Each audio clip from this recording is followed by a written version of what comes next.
Olá a todos, meu nome é Silvio Teles, eu estou aqui nesse seminário de Ciências dos Esportes Aquáticos para buscar uma reflexão nessa comunicação de número 1, que tem como tema treinamento no polo aquático. Como é a iniciação ao treinamento do jovem jogador de polo aquático? Esse modelo é o ideal? Quando me foi proposto esse tema, a primeira coisa que me veio à cabeça é ter que falar um pouquinho sobre o panorama da iniciação do jovem jogador de polo aquático no Brasil, para que a partir daí haja subsídios, né, para quem está me ouvindo, me vendo, para tentar entender se esse modelo é ideal ou não. É claro que esse conceito de ideal já é uma coisa difícil de ser mensurada, né, principalmente com as diversas realidades que nós temos na modalidade. Mas vou buscar fazer uma reflexão e eu começo essa temática com esse gráfico nesse slide, onde eu mostro setas em movimento cíclico. Por que eu botei essa seta nesse movimento cíclico, né? O polo aquático brasileiro, muitas vezes, é conhecido como esporte secreto.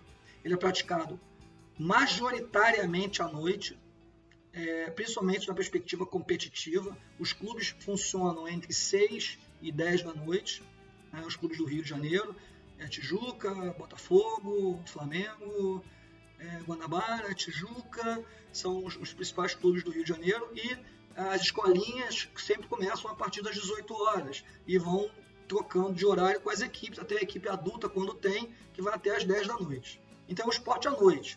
O associado do clube já não vê. Os jogos são à noite e muitas vezes tarde da noite. Isso é uma perspectiva que tem sido tentada a ser alterada, mas não tem conseguido. As principais competições às vezes acontecem ao longo do dia, mas muitos jogos ainda no eixo Rio-São Paulo são realizados à noite. Então isso ele fala que é um esporte secreto, de poucos praticantes, poucos clubes, as pessoas não sabem os horários, pouca organização, e isso realmente dificulta. Por quê? Porque aí nós temos menos espaço para ser discutido e visto, né, por pessoas que queiram ingressar na prática do polo aquático. E aí, qual é o problema, né? Eu vou começar falando do exemplo do futebol. O futebol ele tem muitos praticantes, ele tem muitos resultados. Com muitos resultados, ele tem muito apelo midiático. A mídia se interessa em vender um esporte que é vitorioso. Quanto mais a mídia propala esse esporte, mais praticantes têm acesso a esse conhecimento. Com a maior quantidade de praticantes, maior quantidade de resultados, e aí o ciclo está montado. Da quantidade, você tira a qualidade. Então, em um esporte quando tem muitos praticantes, você tem mais chance de ter resultados expressivos, e nós voltamos à questão cíclica. O que acontece? No polo aquático, como são poucos praticantes e poucos clubes, né, nós temos a necessidade de os poucos que tem serem rapidamente preparados para competir. E além do que, eles são praticados, a modalidade é praticada dentro dos clubes, né, como esse que eu falei no Rio de Janeiro. Ou seja, o garoto, a menina aparece no clube, automaticamente a gente já começa a visualizar a possibilidade de um novo atleta. E aí, como são poucos, todos têm que jogar. Você não tem 100 para tirar 13, que é o número de atletas que compõem uma equipe. Você tem 15 para tirar 13, às vezes nem 13. E você é obrigado a estimular o máximo possível aquelas meninas, aqueles meninos a competirem para que você tenha uma equipe que representa a sua agremiação. Tá? Por que eu estou falando isso? Porque isso, de uma certa forma, já cria um certo aligeiramento da formação. Porque como você não tem 13 garotos de uma categoria, por exemplo, sub-13, você não tem 13 garotos na sub-15, o sub-15 é composto por alguns garotos da sub-13. Então você tem 8 garotos sub-15 e 5 garotos sub-13. Essa é mais ou menos a tônica dos clubes tradicionais. Quando eu digo tradicionais, são clubes com um histórico muito antigo no polo aquático. No Rio de Janeiro, esses que eu falei. Em São Paulo, Pinheiros, Paulistano, Paineiras, que são clubes extremamente tradicionais e que têm no polo aquático uma história muito grande. E aí eu boto ainda nesse slide uma coisa que aconteceu, que mudou um pouco esse perfil. o perfil do jogador de polo aquático, principalmente em São Paulo, eu falo muito de Rio e São Paulo, porque é o eixo.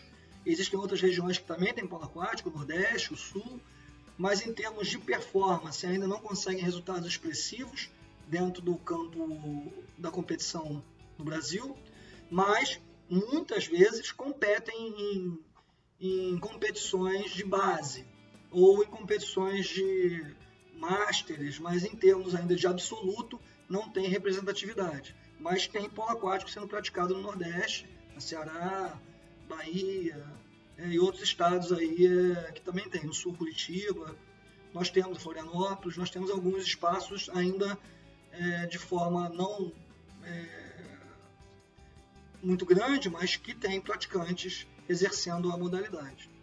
Mas por que eu estou falando essas questões todas? Porque a partir dos anos 2000, do final dos anos 2000, aconteceu um fenômeno diferente no polo aquático, que foi o surgimento do SESI e da ABDA.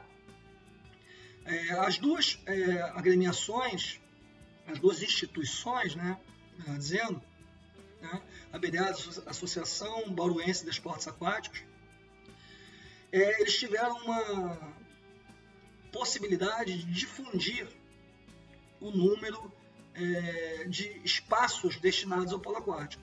A BDA já está no Rio de Janeiro também, no Júlio Delamare, que é o complexo do Maracanã, e lá em Bauru, a sede principal, e o SESI com vários outros núcleos, Vila Leopoldina, Ribeirão Preto, que tem a possibilidade de difundir mais esse esporte e o maior número de praticantes. Isso fez com que a demanda por profissionais aumentasse. Então, nós temos no SESI uma quantidade grande de técnicos, E aí entram os preparadores físicos, entram os psicólogos. Na BDA, também com uma quantidade muito grande uma demanda muito grande de praticantes, também tem um número razoável de técnicos, E aí nós tivemos a possibilidade de, muitas vezes, técnicos que não tinham experiência no esporte, nunca jogaram no polo aquático, por ser um esporte extremamente construído. Por que eu falo construído? Porque o futebol tem uma alta culturalidade intrínseca ao esporte. A criança, o adolescente, ele consegue ver na televisão o indivíduo jogando e ele traz esse conhecimento, ele transpõe esse conhecimento para o próprio corpo. Então ele já chega sabendo o que é chutar uma bola, ele já sabe o que é cortar no vôlei, arremessar a bola no basquete. No polo aquático, quando ele chega para o técnico, ele chega sem conhecimento pregresso nenhum. No máximo, ele chega nadando. Então, você constrói o atleta desde a pernada alternada até o arremesso final. Desde o posicionamento, da questão da regra, tudo. Nas outras modalidades, há uma culturalidade mais envolvida. No caso do futebol, isso é muito claro, do vôlei também, e do polo aquático não. Então, muitas vezes, os técnicos já traziam esse conhecimento pregresso e faziam educação física e se tornavam técnicos de polo aquático. Com essa demanda que aconteceu no SESI e na BDA, alguns técnicos não tinham essa experiência pregressa, mas aprenderam a partir da influência dos técnicos, tanto do SESI como da BDA, que trouxe até um húngaro para ser o técnico principal. Quer dizer, que a Hungria é o centro do mundo em termos de polo aquático, o maior número de conquistas, os atletas mais famosos do mundo. Então, a BDA investiu nisso e acabou capacitando alguns técnicos que não tinham experiência pregressa, mostrando que esses técnicos que conseguiram, a partir da grande quantidade de atletas, montar equipes competitivas, ao ponto de SESI e a BDA hoje em dia serem hegemônicos em termos de conquistas na base. Por que eu estou falando isso? Porque isso criou uma coisa interessante que eu chamei de exogenia. São atletas que são formados por técnicos que não vieram do polo aquático, o que era uma coisa praticamente impossível de acontecer há anos atrás. Praticamente todos os técnicos que eu conheço do Rio e São Paulo eram ex-atletas, em diferentes níveis de prática.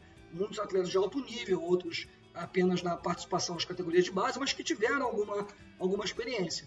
E isso o SESI e na BDA tiveram técnicos que fazem um bom trabalho, apesar de não ter essa experiência pregressa. Por que eu estou falando isso? Porque a formação nesses locais, principalmente SESI e a BDA, que são muito competitivos e resultados expressivos, mas nos clubes tradicionais, elas eram, como poucas, somente voltados para a competição. E o que isso tem a ver, Silvio? Tem a ver que esse é o exemplo de que se nós tivéssemos uma maior demanda, outros profissionais seriam atraídos por essa nova demanda e produziriam conhecimento e iniciariam novos atletas numa perspectiva recreacional. E que esses atletas poderiam sair dessas academias, sair dessas escolinhas, como tem a escolinha de futebol, a escolinha de vôlei, a escolinha de basquete, para ingressar num clube se assim desejassem. Nesses clubes tradicionais, né, inclusive, né, como eu disse, SESI e a BDA, o atleta, o jovem atleta, ele é rapidamente conduzido para a competição. E isso faz com que haja, às vezes, uma desistência precoce, porque ele tem que jogar cedo, como eu falei, não tem atleta suficiente, e na BDA e no SESI esse problema não acontece, porque como eles têm muitos atletas, eles precisam tirar 13, como tem vários núcleos, muitos atletas praticando, acaba tendo a possibilidade de formar equipes mais competitivas, mas ao mesmo tempo muitos praticantes estão ali usufruindo das vantagens da modalidade e não chegando a competir, né? O SESI tem competições internas entre eles, até determinada idade, que não necessariamente o cara vai competir pela principal equipe do SESI da categoria sub-18. Né? Por que isso é importante? Né? Porque é possível a difusão do esporte para academias, para escolinhas, e aí sim, essa formação desse atleta seria diferenciada. O atleta que está no clube seria mais destinado a isso, e teriam outros praticantes que não seriam atletas, mas seriam potenciais atletas, mas numa perspectiva não formal. E isso é uma possibilidade que o polo aquático teria de ampliar os seus horizontes, né, levando mais indivíduos à prática desse polo aquático. Né? E aí, por que eu estou falando isso? Porque qual é a formação ideal? Para mim, a formação ideal é essa, que seja múltipla. Nós tenhamos o clube, nós tenhamos a academia, nós tenhamos a escolinha, que não é no clube, ou seja, muitos locais que desenvolvem culturas que são características daqueles locais e que vão produzir atletas, vão descobrir talentos em outros locais e que não sejam necessariamente aligeirados, como acontece nos clubes. Né? Então, esse aligeiramento pode proporcionar o quê? Atletas com formação ainda deficitária, porque ele não passou por todos os processos necessários, como foi dito na palestra sobre o treinamento do polo aquático, feita por mim, onde você cumpre o desenvolvimento motor necessário para que ele tenha um desenvolvimento ótimo ao longo de todo o seu processo formativo. Então, isso faria com que nós tivéssemos atletas mais bem preparados, atletas vindos de outros espaços, com outras formações, diversificando a massa de praticantes de polo aquático. Mas, para que isso aconteça, a gente fica preso àquela engrenagem cíclica, né? Que eu falo sobre aumento do número de praticantes, mídia e resultados. Então, a partir dessa breve explanação, eu pergunto a vocês, né? Qual seria a melhor atitude a ser feita para que nós conseguíssemos fazer aquela engrenagem girar? Quais seriam as atitudes que os clubes, que os de dentro, né, que criaram essa construção, né, fariam para que essa engrenagem gire a favor do polo aquático? Né? Será que a gente conseguir mitigar essa endogenia que eu falo que seria uma produção do próprio polo aquático pelo polo aquático, ou seja, ex-atletas que viram técnicos, que produzem sob os moldes do que eles foram formados, ou a exogenia, que foi uma realidade que aconteceu em outros locais, onde indivíduos sem essa experiência puderam contribuir na formação de novos atletas. A mistura, ao meu ver, é o ideal, onde a endogenia e a exogenia produzem jogadores mais completos e que possam escolher com mais tranquilidade o que querem fazer de suas vidas. né? Ah, mas eles não podem fazer no clube? Podem, mas rapidamente a competição surge na vida desses atletas. E muitas vezes eles não estão preparados para isso, mas como não tem opção de ficar mais tempo curtindo o esporte, eles rapidamente ingressam e começam a jogar, né? Então, essa é a reflexão que eu deixo aqui para a gente pensar como motivar a que aquela engrenagem que eu comentei lá na frente gire a favor do polo aquático. Foi um prazer estar aqui com vocês e um abraço.